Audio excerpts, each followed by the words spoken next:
This is Ryan Elliott for Boxing Social in association with Betfred. We're in sunny Miami. Delighted to be joined by Amo Austin Williams. Austin, it's been a while. Last time I seen you was in London. How you been keeping? Man, I've been doing real good. I've been training, actually letting that camp from London settle in, and I've been learning a lot from, it's just like anything else. You work out real hard, you sit on it, and then you finally get the results of what you've done. So in that time from London till now, I kind of got to really get those things implanted in me, the things that I worked on in London, and also the experience that I learned from the fight, because, I had a tougher opponent. That helped as well. So I'm doing real good. A lot of elevation going on right now. Let's stick with that. We'll come on to your fight, but obviously I saw you in the UK. You came to my home city of Newcastle and watched some fights there as a fan. Then you came down to London and fought there in front of the British fans for the first time. When you look back at that experience now as both a fan and a fighter, how much did you enjoy yourself and how much did you learn as well? Oh, man, I learned a lot. I learned the importance of being able to capture, other countries and being able to connect with people who aren't just your own. I adjusted a lot. There was a lot of different things out there in London, of course, a lot of different factors that I had to, instantly get used to get ready for the fight and be in the right mindset for the fight. Also, too, the people out there, I still have close people who I talk to almost daily that I met out in London. And, of course, I impressed the London fans, so I'm a fighter that they want to see and they want to back. So all together, it's been amazing.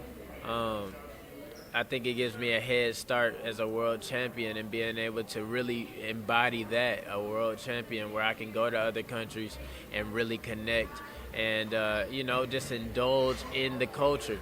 I'm not trying to bring my experiences or my life experiences. I'm not trying to bring that over there. I'm just a new vessel trying to learn new things when I do go to a place like London or even Miami, I'm here to learn as much as possible. So looking back on that, I know that elevated me as a fighter, and not only just a fighter, but it elevated me as a human. So that's my sum up of London trip. When I spoke to you and met you for the first time in London, I realised straight away you're quite a switched-on kid. You were talking about wanting to build yourself, not only in the US, you want to be an international fighter, and you just talked about it there, you managed to do so in the UK, introduce yourself to that audience. Is it in your mind to fight both sides of the pond, not only this year, but going forward as well, and keep building that profile everywhere? Yes, definitely. I think every single year I want to fight on both sides. Since London got to see me as such a new fighter, very fresh. It was only my fourth fight where I made my London debut. I'm somebody where I can build in both countries. I can have extremely big-time fights in both countries. I can have a world championship here. I can have a world championship defense in London. You know what I mean? So I definitely want to continue to build on that relationship I have with the London fans. And, of course, every single day I want to build on my relationship with the U.S. fans. Because I'm actually here, but I can see myself in both. I definitely think this year with the turnout and the way I handled last year, I'm pretty sure that Eddie won't have a problem getting me back out this year as well. Now, obviously, Thursday in Miami, we've got 3 world title fights. We've got a couple of YouTubers as well. You're back in action for the first time this year. I know you're a fighter that likes to be busy. We've seen you very active since you turned pro. How happy are you to be back in there and get the first one out of the way ahead of Big 2020? This decade is my decade. So to be able to start it in the first month of the decade is amazing. It's like it's almost necessary. I talked to Eddie. I actually sent him a couple voice memos, and I told him, look, I'm in a stage right now where I feel complete. I know I'm not 100% the fighter that I will be. Of course, you make improvements every single day. But I am complete, and I'm on a path of being ammo. I'm on a path of I have enough freedom to really, exert this new style that I said I was going to bring to the sport. I got the confidence to do that now. So I asked Eddie, to give me this decade. And he said, you know what, we're going to start it out on January 30th.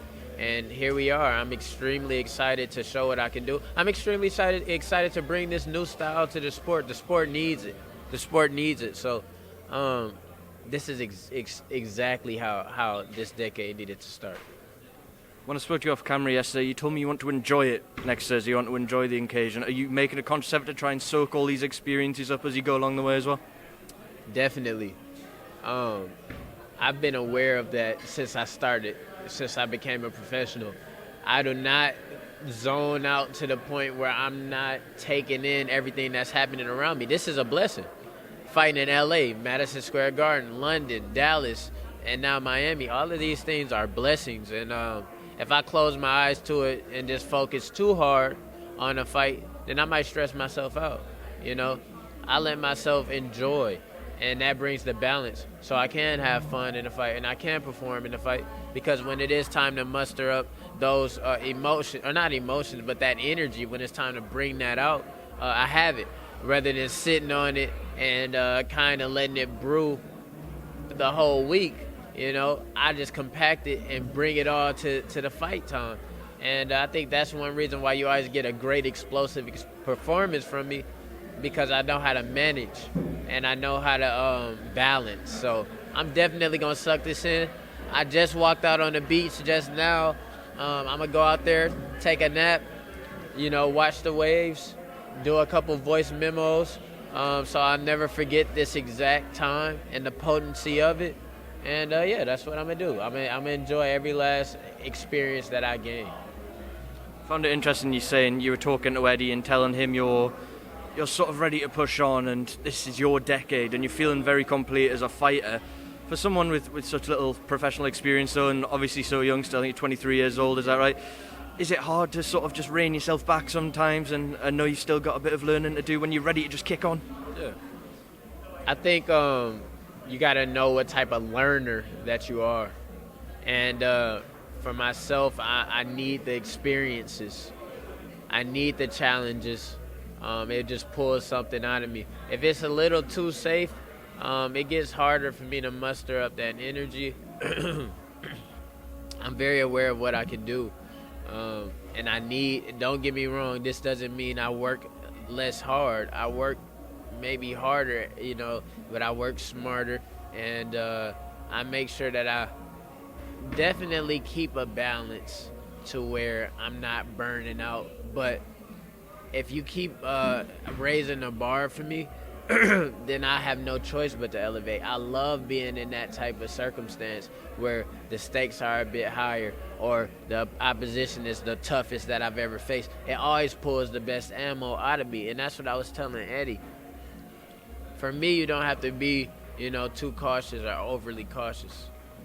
The way to get the best ammo out is to give me those challenges and things of that nature. So, yeah, it's hard. It is definitely a very thin line between going too far and doing it just right to where you maximize an athlete. But I think they have so much experience in doing that, then they won't overdo it. But that's their job, I need to have that twinkle in my eye. I need to shoot for the stars. I need to want to be the greatest. And then I'll let them manage as they see fit or as they know the business. But I voice my opinions and I voice my desires because sometimes, if you keep quiet, nobody knows that you want to really, push to be the greatest. And the only way you're going to be the greatest is to have these challenges and these obstacles and a little adversity you got to face. So I have no problem. Also, too, a lot of fighters are only sold on the fact that they have a perfect record, perfect career, perfect blah, blah, blah. Me, I want to identify so much with the people that I have no problem having a blemish because everybody in life has blemishes, you know what I'm saying? But it's all about how you fix that up, or not trying to cover it up, but actually solve the problems at hand and things like that. I'm a true fighter. I really want these experiences. So, even that I'm not scared of. Say I do get pushed a little too fast and something doesn't go right, I'm not scared of that because I don't market myself as somebody who can't make mistakes. I market myself as somebody that's just like you, but I work hard and I take chances, I take risks, and I have fun. So that's another reason why, I have no problem with going forward and taking those risks. Found it interesting you said that. There are a lot of fighters, promoters, managers that put so much emphasis these days on keeping that O intact. You said there, if you've taken the steps up, you're not scared to get a blemish on your record. There's a couple of fighters on this weekend, great examples of that. Tevin Farmer, earlier in his career, he had a couple of blemishes on his record. Danny Roman is now unified champion. He had a couple of losses and a draw. Is that your mindset, that you're not afraid to just, lose that O? It's not something that's on your mind to protect at all? It's really not. I am such a personality. I'm, such an entity that I know, people are going to want to watch me fight regardless. Don't get me wrong. I'm not okay with losing. And I don't see myself losing. With how I work, I don't see myself losing. But I'm also not going to nitpick because I want to find some fighters who are completely no challenge to me. No, I want the challenge. That gets me going. That gets me upbeat. It's a lot of fighters who all they have to offer is this idea that they're superhuman and they can't be beat and something can't go wrong. And when something does go wrong, you see their careers tarnished. And it's literally because they were, basing their career off something false. We see not many, the pound for pound, in my eyes, greatest fighter right now, Canelo, has a blemish on his career. And that blemish that he had actually excelled him as a fighter more than any other fights that he had. The one fight that he lost actually did more for him than any other fights that he won. So you got to see the beauty in both sides. And if you got somebody who can be marketable without that, then they get more opportunities. You know what I mean? If somebody's only marketable because of that, they're going to hold on to that. The money is only going to come because of that. The money will go down severely if they lose it. So I'm just building myself as a fighter who will always be somebody that people want to see, always be somebody that the people can connect with and understand. And, that's going to bring out the best in me and make me maximize my boxing career. Couple more fights. I want to get your thoughts on Ammo before I let you go. You're sharing a bill with 3 world title fights as well as a couple of YouTubers. Let's start with the YouTubers. We've got Gib and Jake Paul throwing it down. It's the second one we've had on DAZN, these sort of YouTube fights. What have you made of this whole YouTube boxing crossover? Beautiful for the sport. As I said before, you can go back and look at my first couple press conferences and speeches and things. The reason why I wanted to be with Matchroom is because they were the first innovative promotion that I've seen. Literally, the word innovation probably captures Matchroom. And when you're with somebody like that, you have to expect these things. They're going to do stuff that's completely different. It might seem insane, But at the end of the day, it's genius. Now, did I go and research these two guys to see how they really box stuff? No, I definitely didn't. But I just know that they have a lot of influence over the world, or a big part of the world, which is why they're getting these opportunities, which in turn is only going to bring more people in to tune in to me, somebody that really takes the sport seriously and is trying to make a life, a living, and a career out of this, Also, too, this is great for me because Ammo is not just a fighter. I want to go into acting. My management company is big in the acting world. Pete Berg, he's a Hollywood director and things like that.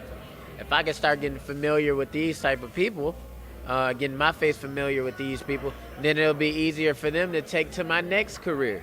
You know what I mean? So for a person like me, this is genius. This is beautiful. This is something that I can and will capitalize on, and something that I just love, And I don't see. It wouldn't surprise me if they start pulling athletes from other things to do a fight. As long as they had a following, really, they're helping out their actual fighters. So I think it's beautiful. Final one, Ammo, someone I'm sure you have a great deal of respect for. Demetrius Andrade defend his WBO world middleweight title against Luke Keeler. Luke Keeler, a heavy underdog. He is a very game fighter on a good run, though. What do you make of that fight? I think that Demetrius has proven that he has a superior skill set. And in this fight, it'll just be another display of that. That's pretty much all I take from it. Am I the biggest Demetrius fan? No, to be honest, I'm really not. It's not a lot of fighters who really excite me right now. He is one of my stable mates as far as my promotional company, but not one of my favorite fighters. So I just think that if we go down to logic, his skill set won't be matched, and he'll pull off maybe a unanimous decision win. That's just my what I think is going to happen. But other than that, honestly, to be completely honest, I don't even watch too many of fighters today.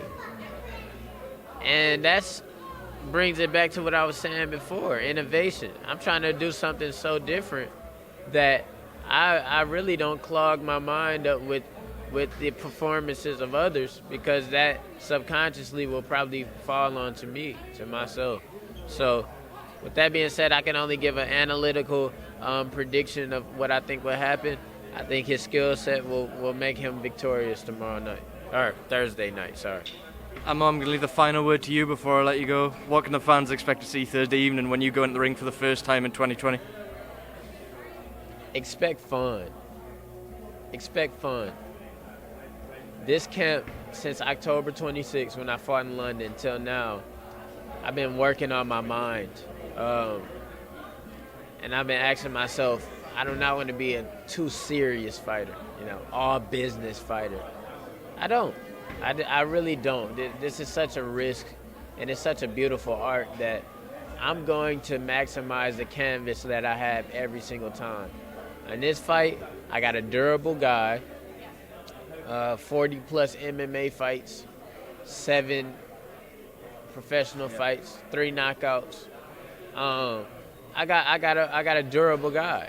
That's not to say that I'm gonna take off the gas at all, or I'm gonna slow down or fight a cautious fight. I'm not. I'm gonna have a lot of fun in the ring. I'm gonna try to get a spectacular knockout. I'm gonna show all the artsy things I can do in the ring, and I'm gonna make it very easy on the eyes. A lot of people will become fans of me after this fight. I don't even know. I'm just letting my mind be so creative. I'm just letting it be open, that I don't know exactly what I'm going to do, and I'm not trying to pinpoint exactly what I'm going to do. It's going to be a knockout. In the fashion that it comes, I don't know, but it's going to be fun. Like I said, it's going to be easy on the eyes. I think that's genius. I think that's genius. When people don't have to know the art, they don't have to know what's going on to know that something genius is going on. That's my idea. That's my goal. That's what I'm pushing for Thursday night, and that's what you guys are going to see Thursday night. Well, Amo, pleasure as always. Thank you very much for taking the time out on a busy fight week to speak to us. We'll catch you soon. Best of luck with training. We'll see you on fight night.